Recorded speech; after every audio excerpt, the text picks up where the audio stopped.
Happy New Year, everyone. Okay, so after this New Year wish and after this New Year video, imagine this. A process that can determine the next chapter in the careers of skilled professionals. A system designed to bring together the brightest mind from across the globe. It's like a high stakes game where the players are brilliant individuals with unique skills. And the prize? The chance to contribute to innovation and progress. Wondering what I'm talking about? Stay with us, my friends, because we are about to embark on a journey of information, speculation, and also a lot of surprises.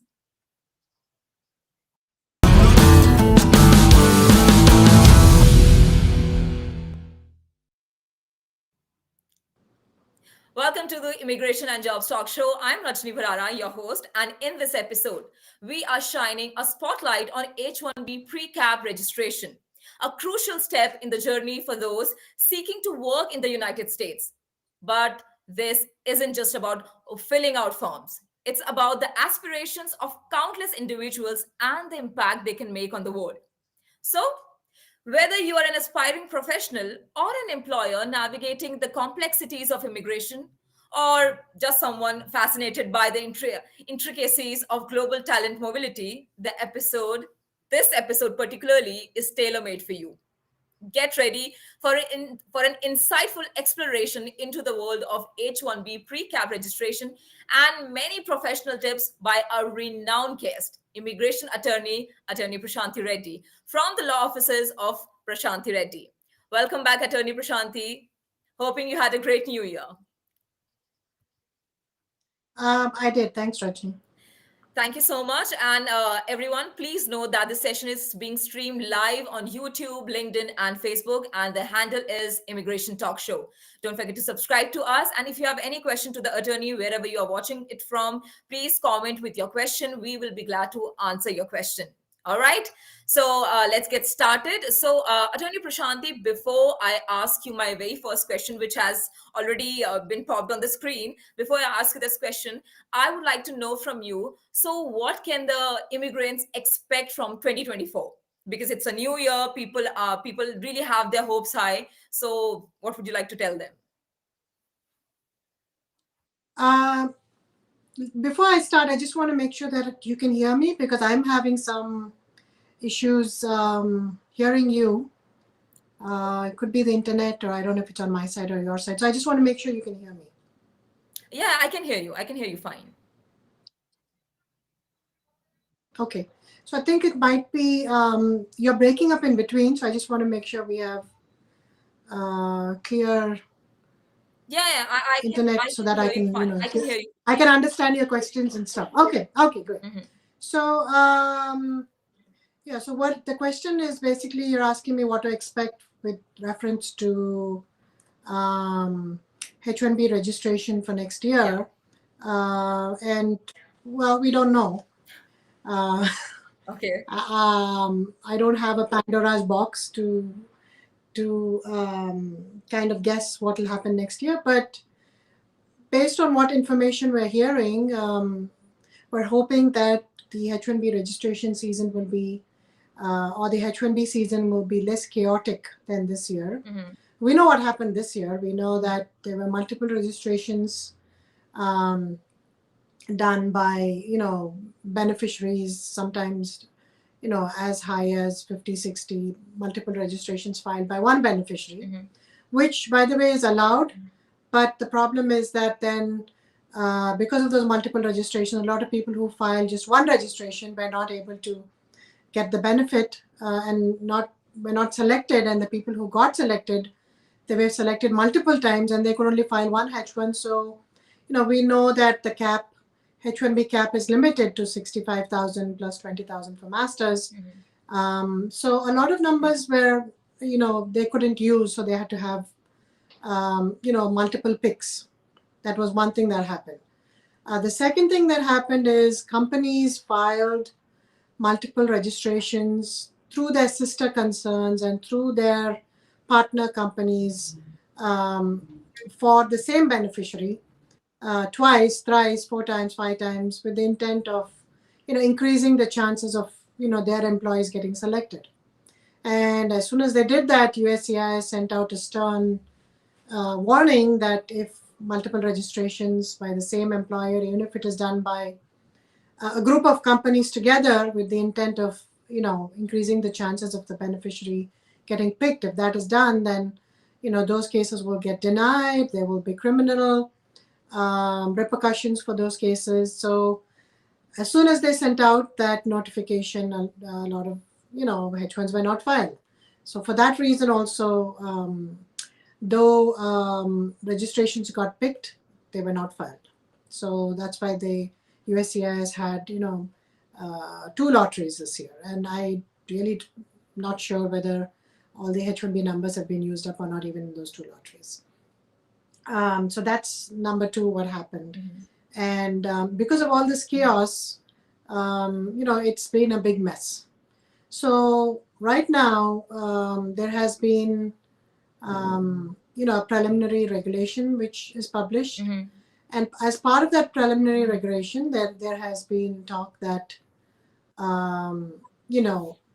the multiple registrations, though they cannot stop beneficiaries from filing multiple registrations, but they will take away the incentive from the beneficiaries for filing multiple registrations, which means that no matter how many registrations you file, Mm-hmm. they will pick the registrations based on the passport number rather than the number of registrations. So if a beneficiary files 10 registrations, they will still only get 1 pick. So they no longer have an incentive to file registrations through 10 companies and use up 10 numbers, right? Mm-hmm. So we are hoping that they will do that. We don't know if that will happen for the cap season or not, because it's still a preliminary registration, unless they fast track, take out that one element of it, because there are many other elements in that federal register posting. So maybe they'll take out that one law and fast track it and do an expedite regulation on it. Let's see, without the comment period. We'll have to wait and see. But if that happens, that'll be great, because then there'll be some sort of normalcy to the process. And, that is what we're looking for. So that let's hope that happens. In addition to that, based on what happened last year, I'm hoping people would have learned this year that, multiple registrations through sister companies, through friends companies, Mm-hmm. It's futile to do that. So I'm hoping they won't do that anymore. And so, a combination of these factors, I'm hoping, will help to normalize the H-1B registration process this year. Okay, great. So, I mean, because people are being hopeful, and you said a lot of things which people might have questions whether it is going to be good, whether it's going to be bad. So, I mean, if you have to summarize it, so how would you like to say? I mean, should they be hopeful or should they be a little hopeless? I mean, how would you like to put it? I think it would be better this year than it was last year. Okay. Oh, okay. That's a great way to put it then. Thank you so much, Anani Prashanti, for answering the question. And now I would like to move to my topic question, and I would like to ask you the question that about H-1B pre-registration rule. So, what is it, and how to comply with it? If you can please answer.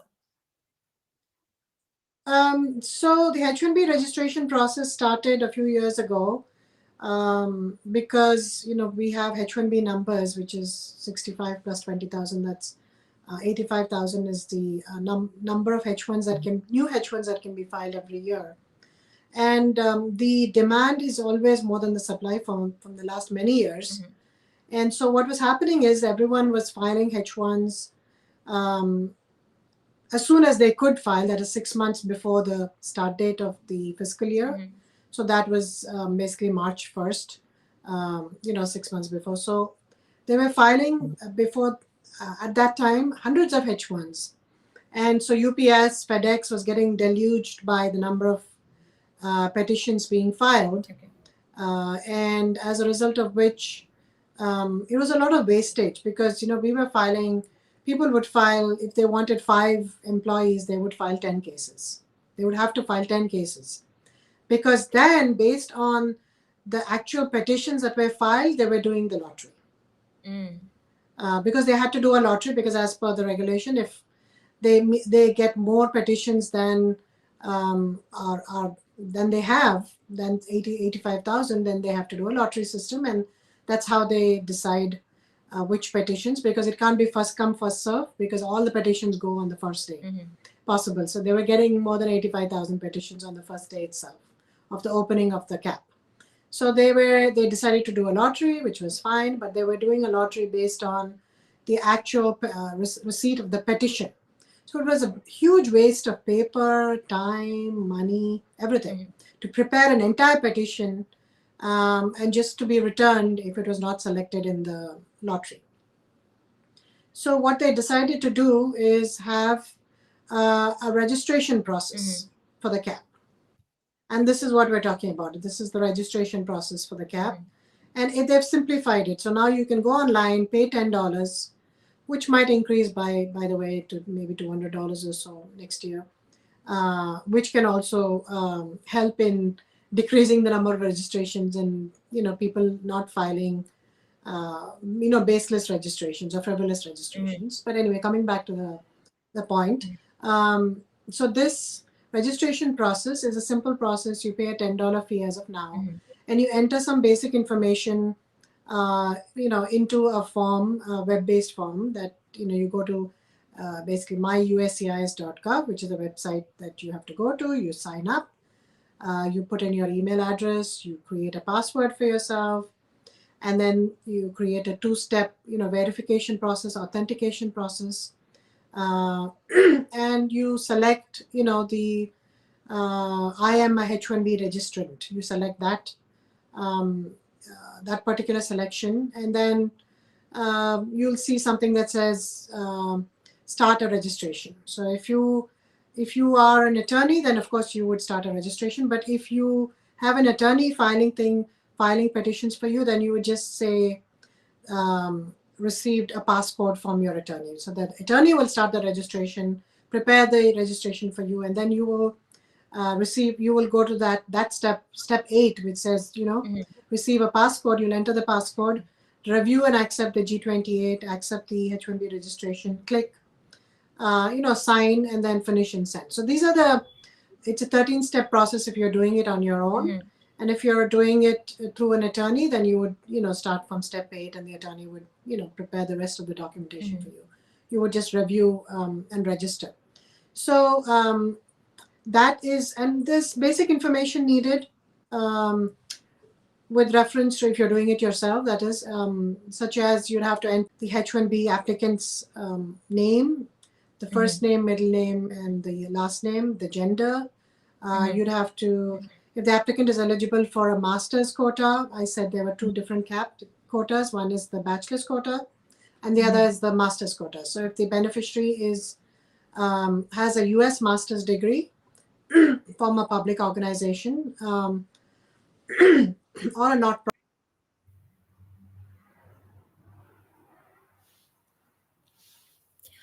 Okay, so I think we have a little technical issue from Attorney Prashanti's side, but don't worry, guys.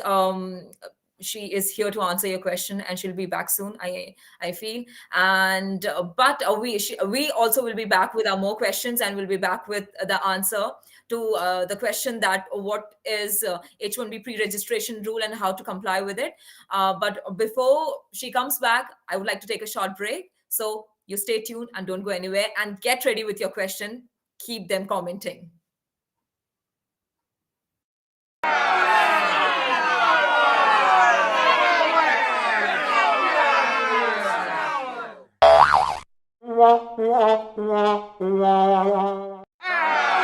Are you an IT consultant seeking a new opportunity? We offer job placement services for US citizens, green cards, EADs, and visa holders. We also sponsor various work visas like H-1B, E3, TN, and green cards. 20 plus years of experience in the industry. Exceptional employee benefits. Highly rated by our employees. Global presence with 200 plus recruiters and direct clients. Connect with us. Call us on the number 833-412-8472 or mail us at support@higheritpeople.com or visit our website www.higheritpeople.com.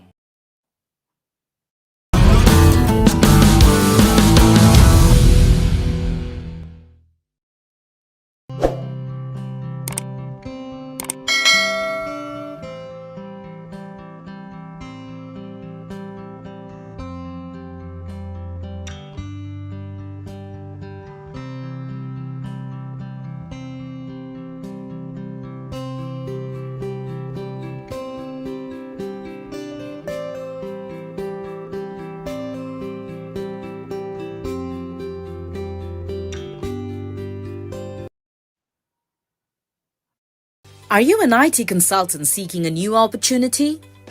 We offer job placement services for US citizens, green cards, EADs, and visa holders. We also sponsor various work visas like H-1B, E3, TN, and green cards. 20 plus years of experience in the industry, exceptional employee benefits, highly rated by our employees, global presence with 200 plus recruiters and direct clients. Connect with us. Call us on the number 833-412-8472 or mail us at support@higheritpeople.com or visit our website www.higheritpeople.com.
Well, she is here. Thank you so much, Attorney Prashanti.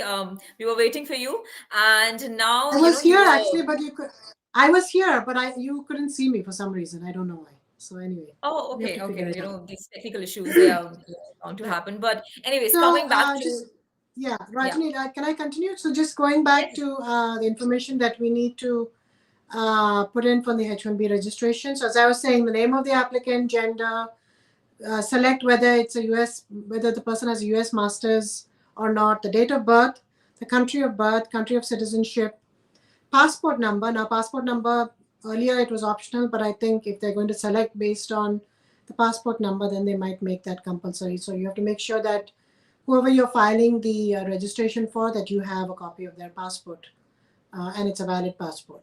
In addition to the beneficiary's information, there's some company information that has to be submitted as well. So name of the company, the federal ID number, so make sure you have that handy of your company. US address, I would suggest you put in a US address that is for a commercial space and make sure you have a proper US address and you're not putting in a home address because that could cause issues moving forward. You could of course change it to a commercial space, a commercial address once you're ready to file the H1, but then you'd have to give an explanation and you have to give proof that you've actually changed the address and that address actually belongs to you. And Rajni, do you want me to go ahead with the do's and don'ts or do we have any questions? Of course, I actually was about to ask you about the do's and don'ts. So, I mean, great that you said it yourself. Please. Okay, so some do's and don'ts for the H-1B registration. If you already have an account, please log in and check to make sure that it is active before you actually start the H-1B registration process, because sometimes accounts become inactive if you don't use them. H-1B CAP petitioner has to create their account before the attorney enters the registration information. That means if you don't have an account and the attorney enters the information for you, then they won't be able to sync it to your account if you do that at a later point. So you have to first register, create an account for yourself, and then the attorney has to prepare the application on their account, and then they'll be able to transfer the information. Always, if you're doing it on your own, select I am a H-1B registrant, not a H-1B petitioner. These two are very close together, and it might seem logical to click H-1B petitioner, but you're actually doing a registration, so you have to pick I am a H-1B registrant. Make sure your email is the same as shared with your attorney. The attorney needs the email that you used for registering your account, and that's how the information gets synced. So don't give them a different email address. Give them the email address that you use to register your account. Sometimes beneficiaries don't have a first name, or they don't have a second name. So make sure that if there's no middle name or no last name, you just select the box and do not enter placeholders. Don't enter FNU, first name unknown, last name unknown, no name given, unknown. Just enter the drop down, select the drop down in the box that is given to you, because otherwise there might be an issue with your registration. Another important point is, a lot of people ask if you need to file the labor condition application before doing a registration. No, absolutely not. That's not needed. They want, the whole idea of pre-registering is that you don't have to go through all the pains of doing the H1 and the process of doing the H1 if you don't get selected. So they're trying to save you some time and money. So you don't need to do the LC. That's part of the H1B process once you get selected. Remember, there's no option for editing your H1B registration once you submit it. So make sure that you look at all the information twice or thrice, so that you don't have problems if your registration gets picked. Sometimes your registration might get denied if you don't enter proper information, especially with reference to your payment information. When you enter your credit card number or your account number, make sure that you enter the correct information. Mention the name of the beneficiary as per the passport. Don't put in your own name and your own spelling. So clear your cookies regularly. This is just basic.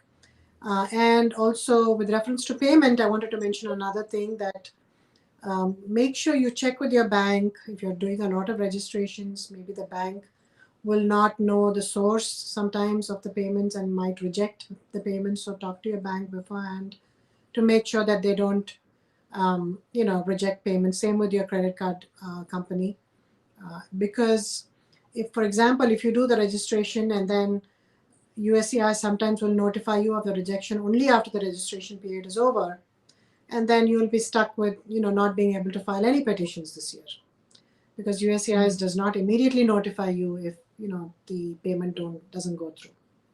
So that's something to keep in mind. Rajni, back to you. Okay, thank you so much. Thank you so much for answering it, so amazingly. So, also, Attorney Prashanti, while you were answering this question, so I was thinking, all the steps and the do's and don'ts, they sound, not that complicated. They sound a little easy. I wish the immigration process was as easy as the do's and don'ts, and also, the process. But anyways, now coming back to my next question. So my next question to you, I would like the question to, if the question can please come on screen. Yeah, the question is here. So if you can please talk about the new rules based on the H-1B modernization program. I think we covered this last topic, but I will, cover this in brief again, at least whatever I can remember. So with reference to H-1B modernization program, there are many changes that they have proposed. Of course, there is a fee change with reference to premium processing that is not part of the modernization program, but it is an update. They might change the premium processing fee for certain applications. They say that they're doing this to take into account inflation. So that's something that we might see moving forward. I don't think it affects H-1Bs, but it's other applications. With reference to the modernization program, It's not yet implemented. Where we are at is that it's been published in the Federal Registrar, and they're waiting for the comments period, which I believe should be done. December is the whole month that they'll be waiting, and they wait for 60 days. So we're hoping that that will be done by January. And after that, then they will decide based on the comments they receive as to which programs to implement and which, to give up on. So one of the programs that we already discussed was the, changes in the H-1B registration, the increasing of the fee to $200. That's another change that we might see. Also, there is change with reference to what is required to file a H-1. Excuse me. With reference to a H-1, they just to give you a little background, USCIS, when you are a consulting company and you're filing a H-1, USCIS would always ask for contracts, purchase orders, work orders, to show that you have work for that particular beneficiary, because you are a consulting company, you're filing the H-1 based on work that you have for them through another client, through an end client. So they would ask a ridiculous amount of documentation on this process, and it was very difficult for people to produce, all the documentation, because sometimes there's more than one party involved. There's a vendor, a sub-vendor, a client, and they would ask for contracts between all the parties, and they would want to know what work you have for them, predict the work that you have for them for the next 3 years, because the H-1B is being filed for the 3 years. So they would want the POs to extend to 3 years, otherwise they would approve the H-1 for a shorter period of time. So all these problems were happening. And then an organization called IT-Serve filed a lawsuit. So IT-Serve versus Cessna is the case. And IT-Serve won that lawsuit against USCIS. So after that, that happened in 2020, as a result of which USCIS was stopped from asking, these onerous documents such as contracts and POs, and asking for a whole itinerary of what the person is going to be doing for the next 3 years. So now the situation is that they're not asking for that information. They can still ask for proof of H-1B specialty occupation job, whether you have a job or not for them, but they're not allowed to ask for a lot of information.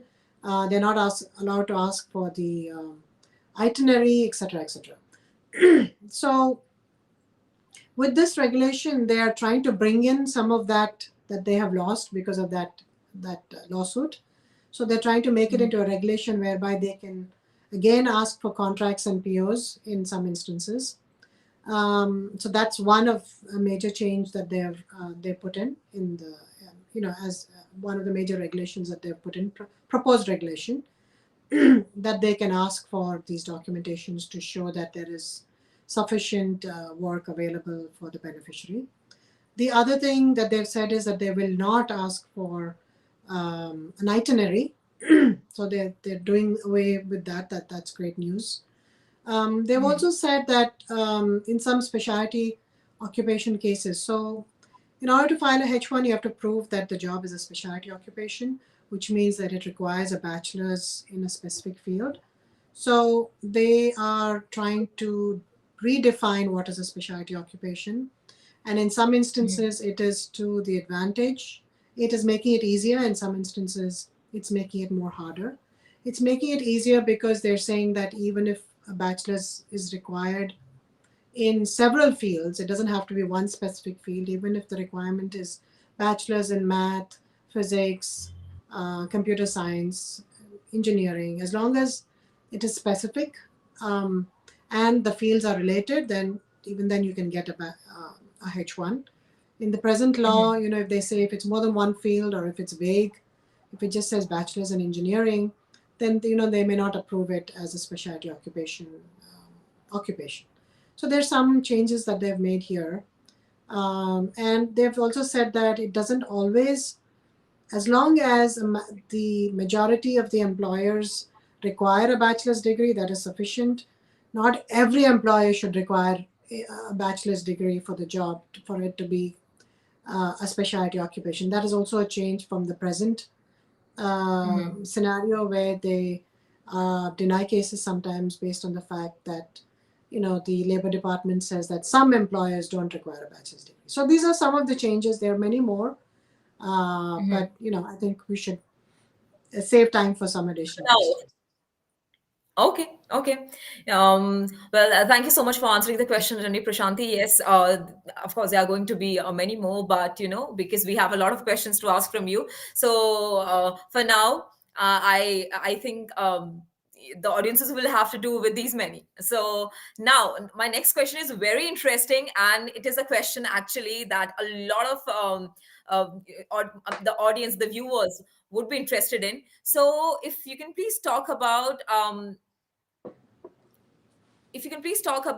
what how to improve the chances of H-1B lottery selection and approval. So this is one question I think a lot of people must be interested in if they're watching this video Yeah, a right lot now, of just people watching are the show interested right in it, but that's true, Rajni. I mean, why now. wouldn't anyone be interested if there was a magic formula to improve your chances of getting selected? But Yes. yes, everybody would implement it, and I would become a millionaire, I think, if I could answer this question. But unfortunately, there is no answer to that question. There is no way Okay. of, I mean, honestly, there's no way of improving your chances. It is luck. People have been trying to improve their chances by filing multiple registrations, but that is not going to work, and also it damages the system. The integrity of the whole H-1B registration system is damaged by one person filing hundreds of registrations. So even if they don't come up with a fix, which I'm hoping they will, by using the passport as the identifier rather than the registration itself. Um, I think it's not a good idea to file multiple registrations, because you have to remember that there is a law which says that yes, you can file multiple registrations, but you have to show that there is a valid job offer for each of the registrations that you're filing. So if you're filing as a beneficiary 10 registrations, even though it's through 10 different companies and completely unrelated and they don't know each other and they are not conspiring to increase your chances by conspiring together to file it for you, you still have to, as a beneficiary, show that you have a valid job offer for each of those registrations that you're filing. So while that will increase your chances of getting approved, it might decrease your chances of actually getting the H-1B approved, or it might cause issues to your status. So you have to be careful. If there is a valid job offer, go ahead and do it. There is no issue with that, but you have to be able to prove that at some point of time if USCIS is asking for it. Other than that, Rajni, it's just a game of luck, because it's a lottery, right? Of course, you can improve your chances by filing it properly, because if you don't file it properly, you don't have any chances, because the entire case gets rejected. And I did point out some things, do's and don'ts, with reference to registrations. With reference to improving your chances to get a H-1 approval, that is now a real question, and there are several ways of doing that. And I would suggest that you use an attorney who has experience in filing a H-1 to improve your chances, because if you were to file a H-1 and if it were rejected and it were to come back because you didn't file it to the right service center, you didn't mark the columns properly, you didn't sign, you didn't put the proper check, you didn't write the check properly, or you put the wrong fee. All these are reasons for the case to get rejected. And if it gets rejected, after the filing time, which is 90 days, then again, you're left with no options. You cannot file your H-1 for that year. You'll have to go through the registration process again next year and file it. Now, it could be that your H-1 is accepted, but you might get an RFE that would decrease the chances of approval. And you might ultimately get a denial if the H-1 is not filed properly. So yes, you can increase your chances of getting a H-1B approval by, number one, making sure at the time of registration itself, and this is what we do, we review cases at the time of registration itself to make sure, for example, I'll give you an example. If you file a registration under a master's cap, but you don't qualify under master's cap and you did not review it properly to see whether you qualify or not, you cannot ultimately file your H1 after that, even if you get selected in the registration. So again, you've wasted your registration and you will get a denial on your H1. So this is just one example, and there are several like this where review is required before you even do the registration, and of course before you file the H1. You have to make sure before you file the H1 that you're filing it for the correct occupation.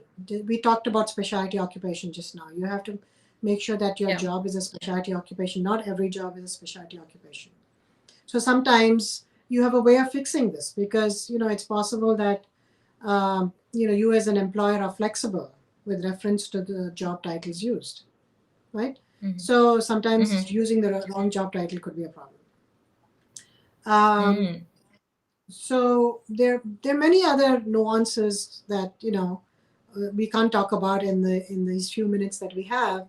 But I would suggest either using someone who really has experience in filing H1s, or use an attorney who has experience in filing H1s in order to improve your chances of getting a H1B cap approval. Okay, but Attorney Prashanti, I would like to know from you. So, as you mentioned, what people do is they fill out, 100 registration forms. So, does that help? I'm filling out Yeah, 100 it will forms help rather than.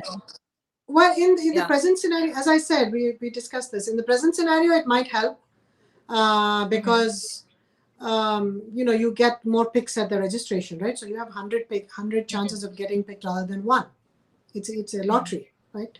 But after you file it, if you're not able to show that you have the valid job offer for those registrations, and if USCIS were to ask that, then they're going to deny the H1, outright, and they'll give you problem at the consulate, So when you're going to get a visa, so all these things will happen. So my suggestion is, though it's possible at this point, they might change it, but at this point, though it's possible, I suggest not to do that unless you have a valid job offer for each of the registrations that you're filing. Okay. And because, since you mentioned luck in your answer, I think now audiences would also be expecting a show with an astrologer or, a tarot reader or an astrologer so that, they can ask about if they are going to get approved this year or not. So, well, people, you never know. We might have a show with the astrologer this year. So you guys keep waiting. And also, if you require assistance or with your immigration case, kindly contact law offices of Prashanthi Reddy via email at prashanthi@reddyesq.com. The Prashanthi is with THI, so you can see it on your screen. The email ID is mentioned, and also you can give her a call at 212-354-1010. I repeat, 212-354-1010. Okay, and also you can reach out to me as well, but I'll be letting you know of my email ID and my contact number, but after this short break. So you guys stay tuned.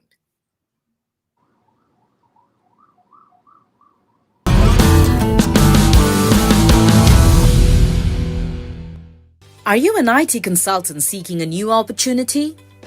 We offer job placement services for US citizens, green cards, EADs, and visa holders.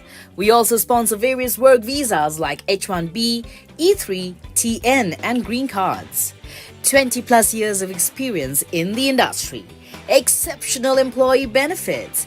Highly rated by our employees. Global presence with 200 plus recruiters and direct clients. Connect with us. Call us on the number 833-412-8472 or mail us at support@higheritpeople.com or visit our website www.higheritpeople.com.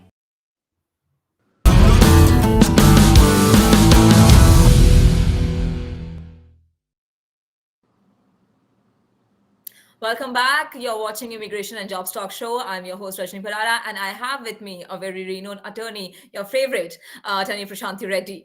All right. So, like I said, before the break, I said I'll be letting you know my email ID. So, if you are looking for a project placement or visa sponsorship, you can reach out to me on my email, which is rajni@higheritpeople.com.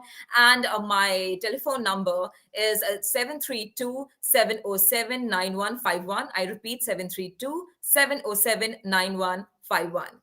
All right, so now coming back to the questions. So, Attorney Prashanti, I have another very interesting question that I would like to ask from you.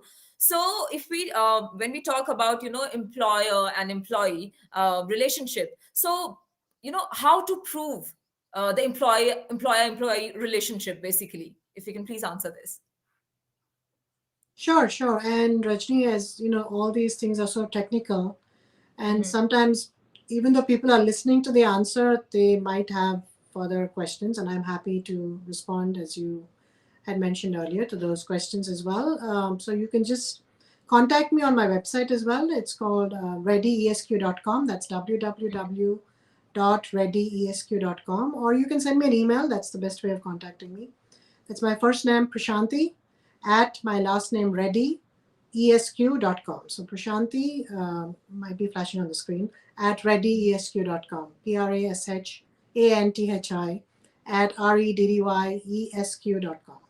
So with reference to the employer-employee relationship, it's a moot point actually now, to a certain extent. So again, we talked about the ITServe versus Cessna case law, and we talked about how that changed the way H-1Bs are being filed and approved, adjudicated. One of the issue was the employer-employee relationship also. So pre-Cessna versus ITServe, USCIS was denying a lot of cases in the consulting scenario, especially because they were saying that the consulting company is not the employer, but the end client is the actual employer because they are the ones that are reviewing the work and giving work and supervising, etc. So they were asking in RFEs, in request for further evidence, they were asking to show that the consulting company has the right to review, has the and to assign tasks to their employee. It went to a ridiculous extent where cases were getting denied for this reason. Even though the pay is being paid by the consulting company, and that should be sufficient to show that there is an employer-employee relationship. But with the decision of ITServe versus Cessna, that has gone away, so there's no need. USCIS no longer asks for the employer-employee relationship proof in a consulting scenario. They might still ask, for example, in another scenario. For example, if you own the company and you're filing a H-1 through your own company, then that question of employer-employee relationship could come up, because then they would say that there is no clear employer-employee relationship here because you are the owner of the company and you are the employee as well. So there's no demarcation, and therefore we're not approving the case. So that's the only limited scenario in which, or maybe that you are related to the employer. Sometimes when you have a last name, same last name, they might ask that question as to what is a relationship. So these are some limited scenarios in which the employer-employee relationship issue might still come up. But on the whole, it has gone away from the consulting scenario point of view. Oh, okay. All right. Okay. Thank you so much for answering the question, Attorney Prashanti. Now I would like to move to my next question. But before I move to my next question, I would request the audiences to, send your questions if you would like to ask any question from Attorney Prashanti regarding the topic. We are here to ask your questions from Attorney Prashanti, and she would very much would like to answer those questions. But right now moving on to the next topic question, which is lessons from H-1B 2023 and RFEs and ways to avoid them, basically. I have the question on the screen as well, if you would like to read it. So lessons, okay, so I think these are two different things, two different questions. I think Okay. lessons from 2023, we have already talked a little bit about what happened in 2020, what happened last year, and, what is likely to happen this year with reference to the H-1B scenario. But the second question, which we haven't talked about, is how to avoid RFEs. Okay. And I guess we could talk about that in the context of what happened last year. But in that context, we actually did not receive many RFEs last year. Our firm didn't, because I guess, we believe in filing complete petitions, and we make sure we review our cases 2 or 3 times before we send it out. 3 different people review it. So, we're very adept at making sure that we don't make any mistakes on the H1. So on that basis, we didn't receive any RFEs. We also reviewed to make sure that the job titles were, something that USCIS would accept. So we didn't get any specialty occupation RFEs to my knowledge. So very few. The only RFEs that we received for last year's CAP is with reference to evaluations. And they're very easy RFEs to respond to, because you just have to submit the evaluation. So during the CAP season, the evaluators are usually busy. So we don't do an evaluation unless it's absolutely necessary, because we don't want to, waste time waiting for the evaluation. So having said that, a lot of cases, I think maybe evaluations were requested in maybe 5% of the cases. So our strategy still worked, I would say. And so we're better off, unless we absolutely need to, as I said. In some instances where you have to show that the beneficiary's education is related. So if they are, say they have a degree in an unrelated field, say an electronics engineering degree, and you're filing for a software position, then in those cases we would absolutely do an evaluation. We would do a work experience evaluation. We would evaluate the degree, and we would club that with 3 years of work experience in the IT field, and then the evaluators would give us a bachelor's in computer science. So that's how we would do those cases where people have unrelated degrees, and that's why in those cases we'd always do an evaluation. But otherwise, if you just have a foreign degree, say in computer science, you have a 4-year bachelor's degree in computer science from India, we don't usually do an evaluation in that situation.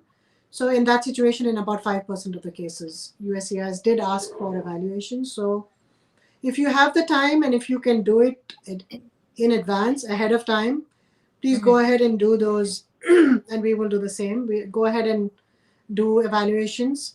Again, there's another thing to consider, right? For the evaluations, does the employer want to pay that additional money for the evaluation up front, because that's a third party, they charge a fee to do the evaluation?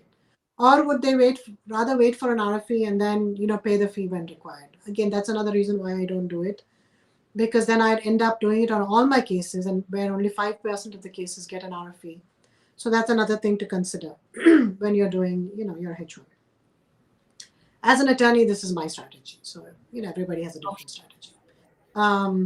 So that's one thing where I've received RFEs. Otherwise, really, there might be other instances where, if it's a change of status from an F1 to a H1, there have been a few RFEs that I've received, not many actually, maybe 1 or 2, where they're asking for proof of maintenance of the F1 status. So they ask in general if the person has taken curricular practical training, which means that if they've taken permission to work and have worked while they're studying, that's called CPT. Usually they send out RFEs asking why the CPT was required, how is it related to the curriculum, and they also ask, if the person is on OPT, they ask whether they maintain their status on optional practical training, whether they worked for the period required. If it is STEM OPT, whether they worked for money. If it is post-optional, post-course completion OPT, whether they worked voluntarily. If they worked the required hours in both instances, who did they work for? And also they do ask questions on whether they attended school in person or whether they attended remotely. What was the percentage of attending remotely versus in person? Does the school allow you to work remotely, study remotely, and proof of that, etc., etc. So these are some instances that come up when you file a change of status application. Some instances of RFEs, when you file a change of status application from an F1 to a H1. Now coming to the second part of the question, how to avoid RFEs, right? For your for the next season, I would of course take into consideration all that I just said, with reference to evaluations, with reference to change of status applications. Make sure you submit upfront all the documentation to show that the person maintains status. Also, make sure that, this is another RFE that I received. When the person has a certain number of employees, now the fees is decided by the number of employees that the person has. Now, if you're borderline where the fees are concerned, say, you have 24 instead of 23 and the fee changes at that point, make sure that you have documentation to prove that at the time of filing the application, you had the required number of employees for the required amount of fee. That means you have to submit the correct amount of fee. That means for every single H1 that you file, especially if you're borderline, make sure you're at that borderline. Make sure you haven't crossed it, right? So then otherwise you'll get an RFE asking for proof, and if you're not able to prove it, then you'll have to pay the additional fee. Sometimes they might reject the H1. Mostly they send RFEs. So make sure that you're always cognizant about the number of employees you have at any given point of time, especially if you're at that borderline mark. So that's something to keep in mind when you're filing H1s to avoid RFEs. Okay. Actually, over to you. Thank you so much. Thank you so much, Attorney Prashanti, for your answer. Now, I would like to move to my next question because, a lot of questions are coming from our users. So I would like to take their questions as well, but because I have two more questions left to ask from you. So I would directly like to jump into my next question. And the next question is that how can a small company apply for H-1B visas? So if you can please talk about that. Right. So it doesn't matter. That's a good question, actually, because a lot of people have startup companies. They've just started this year. They don't have any revenue. So a lot of times I get that question as to, do we need to have a certain amount of revenue to start? What are the preconditions for us to start, filing our first H1? The good news is there are very few preconditions. You do not have to have a certain amount of revenue. You can have zero revenue. You could have just incorporated your company. The only preconditions I would say is, number one, you have to show that you have a job. You have a requirement for that particular employee that you want to file for. So you have to document it and show documentary evidence of that. So, for example, if you're a consulting company and that person will be working at a client, you'll have to show the PO and the contract for that particular person. So that's one requirement, though the USCIS has been lapsed even in that requirement, and they have not been asking for, proof of specialty occupation work. So they haven't been asking for that as much. So, something to keep in mind. But they can if they want to. The other precondition, I think, is that you need to have a commercial office space. Now, I know a lot of companies operate out of their home, but there are often FDNS visits. So after H-1B gets approved, there are officers that come and check, federal officers that come and check whether you're meeting all the requirements or not. There's a requirement that you post your, LCA in a public place where, your employees will have access to it. So you don't want FDNS officers to visit your home, right, and invade your privacy.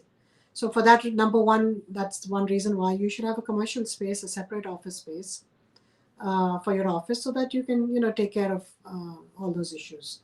The second thing is USCIS will sometimes send RFEs if you don't have a commercial space, because they will say, based on your office location, it looks like your office has been zoned for, has not been zoned for commercial use, but has also only been zoned for residential use. So if you're not following the laws, other laws, USCIS can bring that, make that into a reason to deny your petition because they expect you to be following all the laws as a company.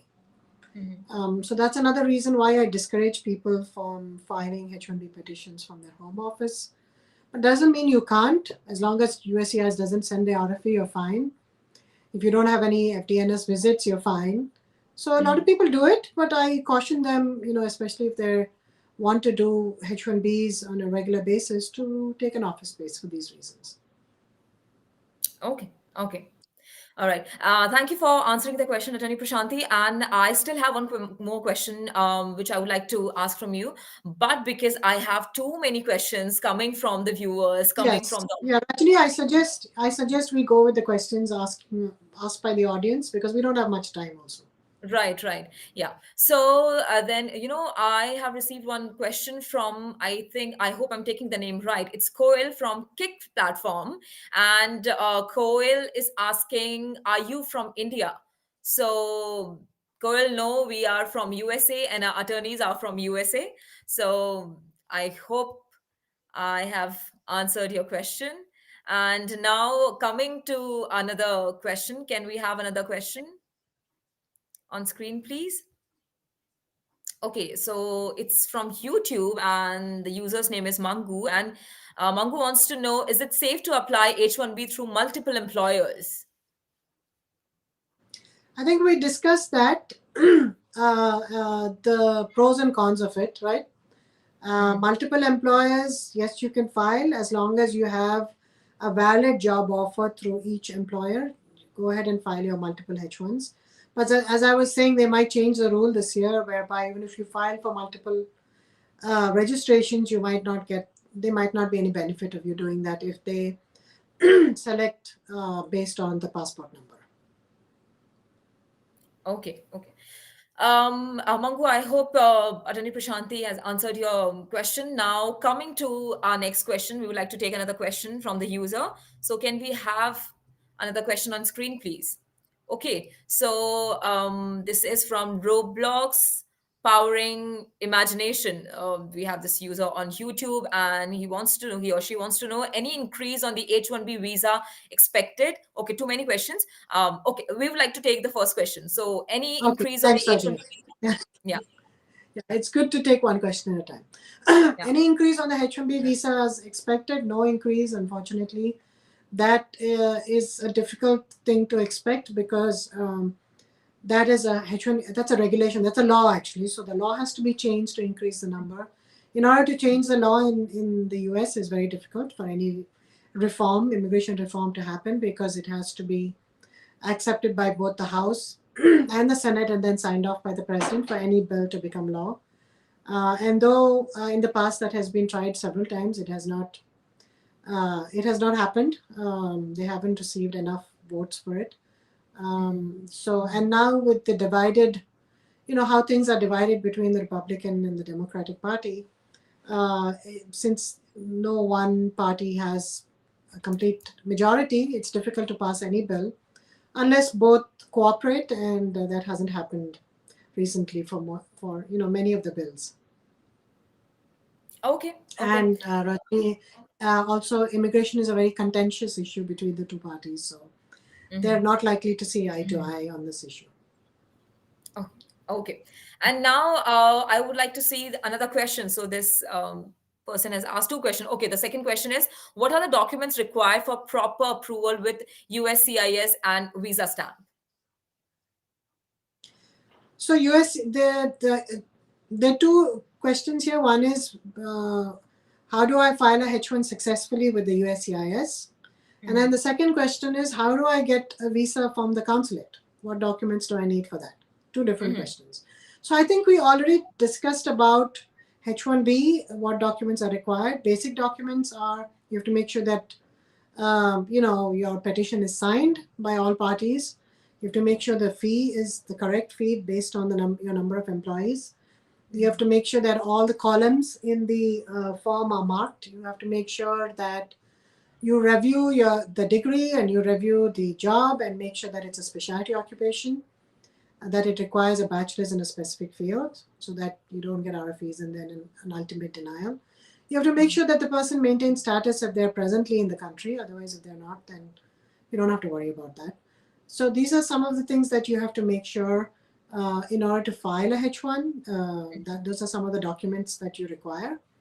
So the documents would be the degree copies, the proof of status, the passport copy, the proper checks, etc., etc. The petitioner letter mentioning what the job is to show that it's a specialty occupation, and then proof that the petitioner actually requires has a job for you. So you'd have to submit supporting documentation for that depending on the type of company. We discussed for a consulting company, you might have to submit POs or work orders and MSAs, right? Now for the consulate, all this information they already have. So you have to submit, they'll ask you for the original H-1B approval. And they have a copy of the entire petition with them. They sometimes ask, when they're not supposed to, but they ask for an end client letter, even though USCIS is not asking for that anymore. USCIS needs some proof of job, and sometimes they're approving even without any proof of job. But sometimes the consulate is asking for the client letters, and AILA has brought that up with the liaison, the consulate liaison body, and they have brought that up with the consulates, with the Department of State.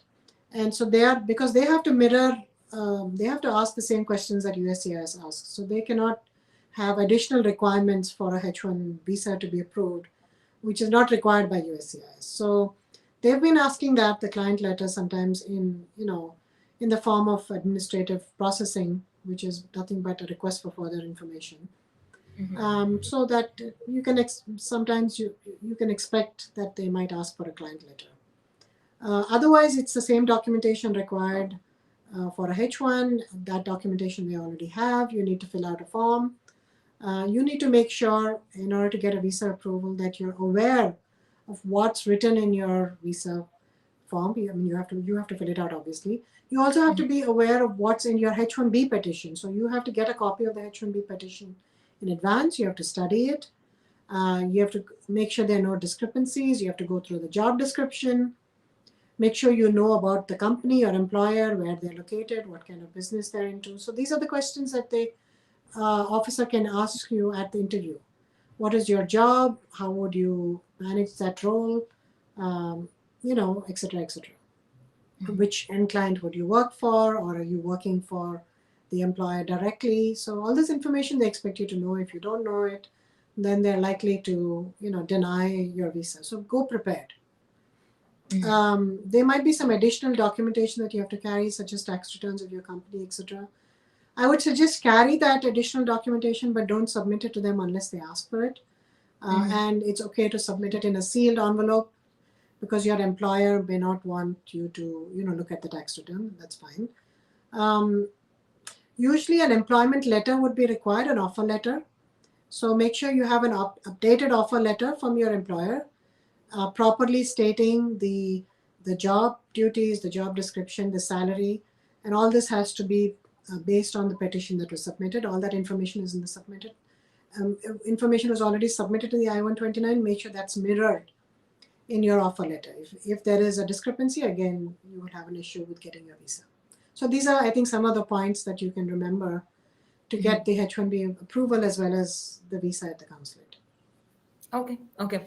So Roblox, I hope you have noted all the points that attorney has mentioned. So I hope you have got the answer of your question. Now I would like to take another question of another user, and her name is Sheetal Singh. So what Sheetal wants to know, she has posted her question on YouTube, and she wants to know, hello, I am employed on a cap exempt H-1B and never gone through the lottery. Can I work for a cap subject on concurrent H-1B? If That's also, that's also a good, go ahead. Yeah. If so, what is the maximum number of hours? Okay. Thanks. So that's also a good question. Cap exempt. If you're a cap exempt H1, then if you want to work for an employer who is not cap exempt, again, for those audience who don't know what is called cap exempt and cap subject, most people are subject to the 85,000 quota for new H1s. And so they have to do the registration, etc., and file under during the cap season, like we discussed, we've been discussing for the past hour. But in some instances, you're cap exempt, meaning you don't have to go through the registration or the cap. You can file your H1 anytime. And that is if you are a cap exempt employer. So if you are a nonprofit government research organization, or you're a education institution, secondary education institution like a university or college, then you will not be subject to, if you're working for such an organization, you will not be subject to the cap.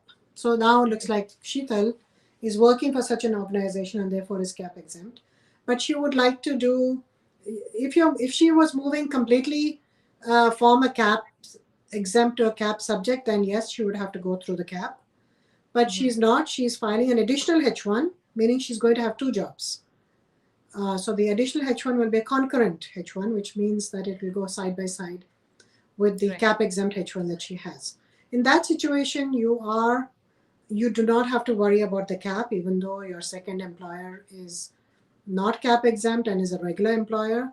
You don't have to go through the cap. You can still file for a H1 as if you were cap exempt, as long as you're maintaining your cap exempt H1 and your second H1 is concurrent.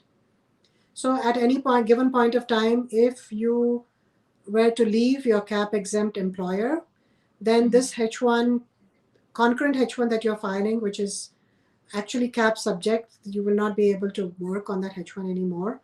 You will have to file a separate cap subject H1 when the cap becomes available for you.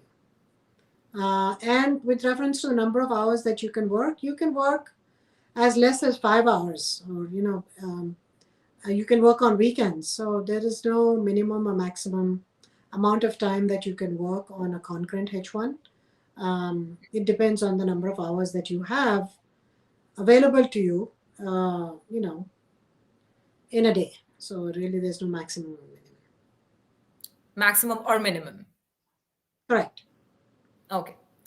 All right. Sheetal, I hope you have got your answer. And now I would like to, because we have a lot more questions. So now I would like to take Jennifer's question. So Jennifer wants to know that can my husband get H4 EAD without I-140 approval notice? My cap exempt H-1B got approved recently, but it's too early to request my employer's permanent filing.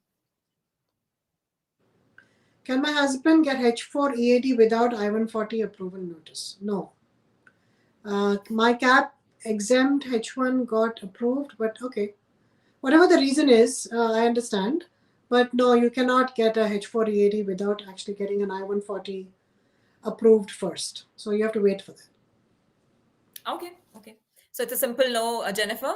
And now next, I would like to take Atota Paul Moses' question. I hope I'm taking your name right. If I'm not, please forgive me. So Paul wants to know, can we convert H-1B to B2 visa while waiting for I-140? If yes, what is the process? Okay, let's take one by one. What is the process? Let's talk about the process.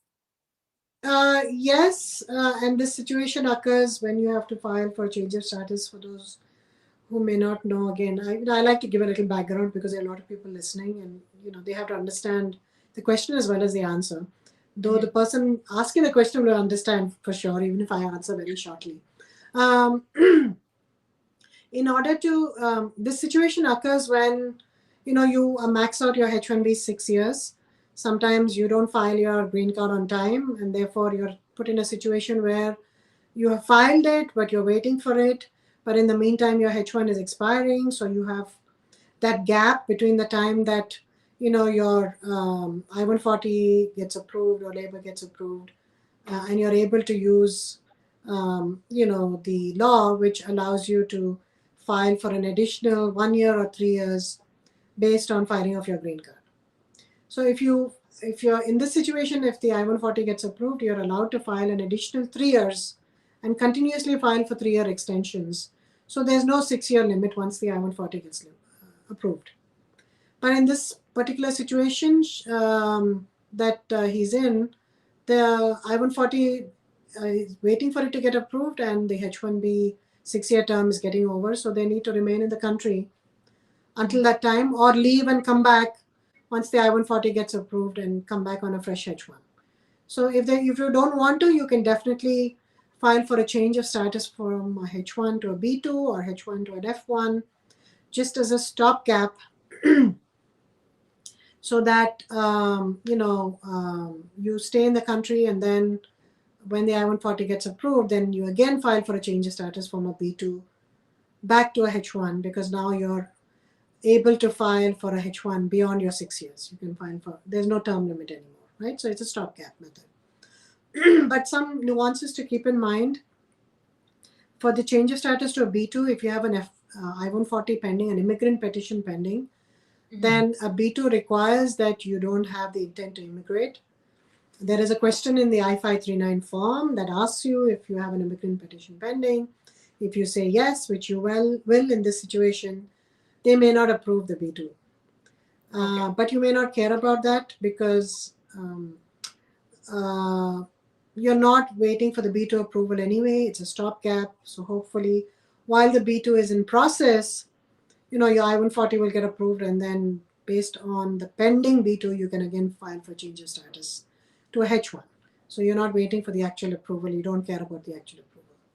And also the processing time is so long that you may not get the actual approval. So you might end up just filing for the H-1 back again based on just the pending B-2. So that works sometimes, it doesn't work. Sometimes you might be required to leave the country and come back. So that's the scenario with the change of status from H-1 to B-2. You can also file a change of status from H-1 to F-1 if you're able to get to an F-1 status, pay the fee. I know it's much more difficult to do, because you'll have to get admission, you have to pay the first semester fee, etc., etc. But that might have some advantages, because recently there has been a change whereby there's been a regulation published. I don't know if it's an actual regulation, but they've said that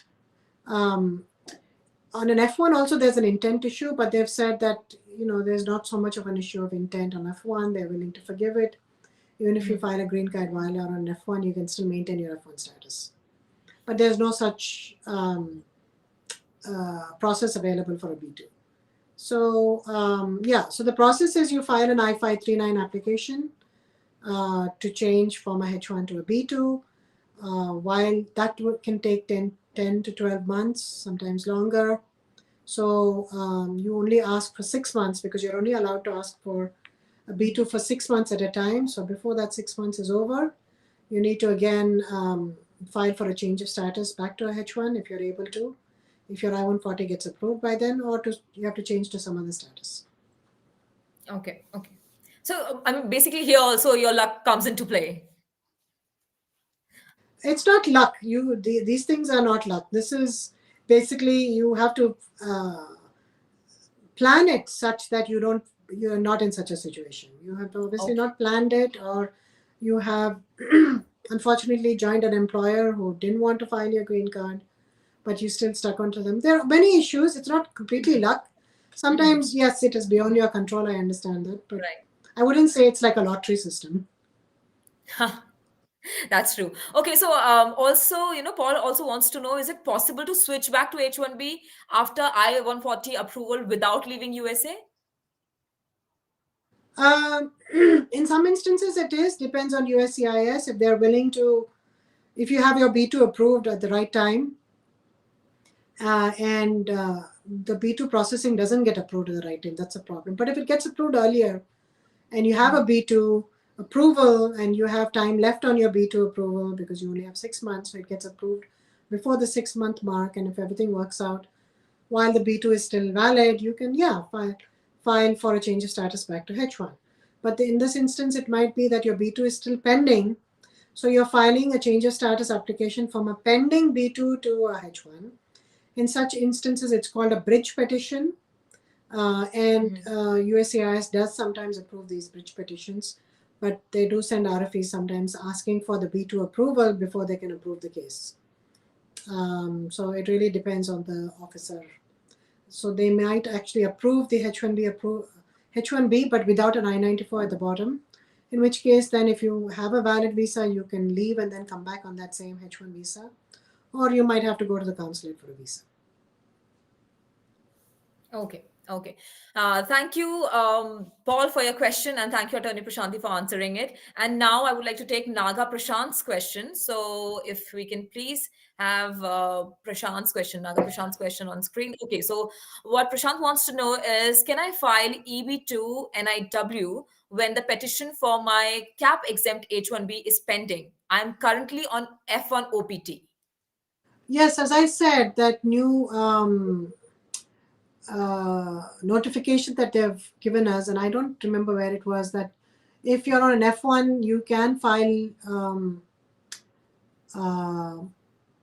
an immigrant petition. They're being more lax with that, so they're allowing that. So you can technically file. I would be a little careful still because it's a new law, so I would be a little careful about how, we don't know how it's being implemented. So with a little caution, just make sure you are not filing for any new F1 or an I-539 process or an F1 transfer to a different school or filing for an F1 visa. So as long as you're not doing any of those things, until we know how this is playing out, I would be a little cautious. But yeah, you can definitely do the file an I-140 B2 while you're on an F1. Okay. Okay. All right. So Prashant, I hope you have got your answer. And now next, I would like to take another question from it's the question from Mexico, I suppose, and it's SAS. Okay. Okay. SAS, I think. Um, okay. So SAS wants to know if my H-1B visa extension stamping gets rejected in Mexico, then will I get stuck in Mexico until my visa gets approved, or I can come back to the USA even if the visa gets rejected? Right. So usually you don't need a visa to come back in between USA and Mexico. But there is a caveat to that. If you're not going just for pleasure, if you're going for pleasure, then you don't need a visa to come back. But if you're going to the consulate for if you're going to the consulate for a visa and it gets rejected, then sometimes they may not allow you back just based on the I-94. So something to keep in mind. Okay, okay. Okay, so SAS or SAS, I mean, however it's pronounced, I hope you have got your answer. Now, next, I would like to, if we have any more questions, I would like them to come onto the screen. Do we have any more questions left? Well, yes, we do. And Naga Kaushik. Okay, so Naga Kaushik wants to know, I'm working on F1 post completion OPT in USA. My employer has completed H-1B cap lottery registration for this year. Can I travel to India now and come back to US by mid-April? I'm not sure how the employer completed H-1B lottery registration because the registration hasn't opened up yet.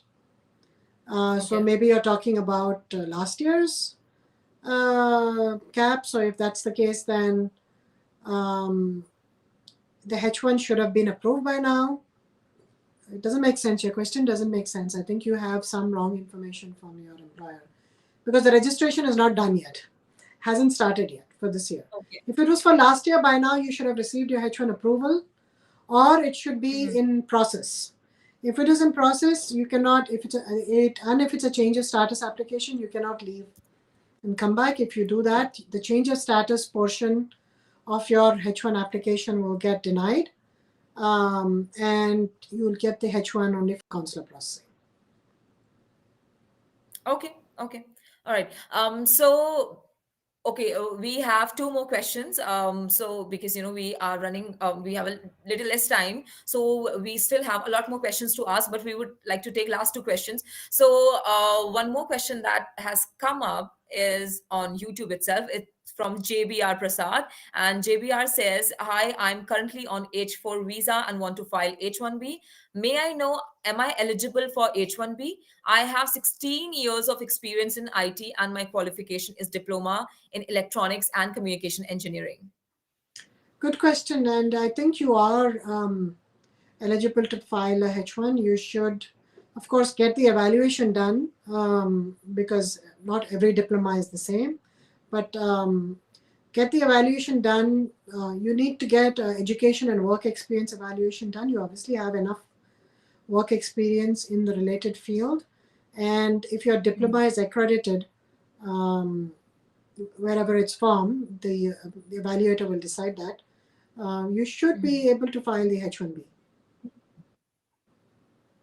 Okay. Okay. All right. So JBR, I hope you have got your answer, and I still have a lot more questions from the viewers, but because I also have my question, which I need to ask from Attorney Prashanti. So please, guys, I'm really sorry. I would like to take your question, but in the next episode, right now, I have to ask my question also. So one last question, which was left from the topic, is: does DOL, Department of Labor Wage Level 1, still work? For the H-1B, yes, the wage level. So there are four wage levels when you're filing an LCA. In order to decide what the salary of your employee has to be, you have to follow. Either you can do your own wage survey, or you can follow the DOL website and use the DOL's wage survey. It's called OES. So there are four levels usually, and in the past, when we've used the lowest level, which is level 1, USCIS has sent RFEs, and they've been approved. I've not received any denials, but they've sent a lot of RFEs on this issue. I don't think this is an issue anymore. We are not seeing RFEs for level 1, but you have to make sure that it is actually a level 1 position in order to use level 1. You can't use a level 1 because your client is paying you less. So if it is a level 1 is, logically a person who has just started working, or a person who has only a bachelor's degree, not a master's. If you add any nuances to that level, you have to calculate the level, and there's a chart and way of calculating it. It adds 1 point to the level, so it becomes level 2 for any special requirements. So as long as you are a fresh, like a student, and this is your first job, then it would make sense to do level 1. Otherwise, if you've been working for 5 years and you want to do level 1 for your employee, that doesn't make any sense. Okay. Okay. So as long as you're able to justify that level 1 salary that you're paying, it should be fine. Okay. Okay. All right. Thank you so much, Attorney Prashanti, for answering all the questions so, patiently and so nicely, and explaining them so beautifully. And everyone who's watching us from all the different platforms, I would like to tell you that if you require assistance with your immigration case, kindly contact Law Offices of Prashanti Reddy via email at prashanti@reddyesq.com. Prashanti with THI. You can see it on the screen. And also, you can give her a call at 212-354-1010. I repeat the number, 212-354-1010. And also, you can visit the website, which is mentioned here, which is reddyesq.com. And so now we still have a lot more questions to ask from you, but because we do not have that much time, and I know that you're also busy with your work, so thank you so much, Attorney Prashanti, for taking out time and doing the show. It was lovely chatting with you. We would like to again see you next week with another topic, but for now, thank you so much. Thank you, Rajni. It was a pleasure. All right, so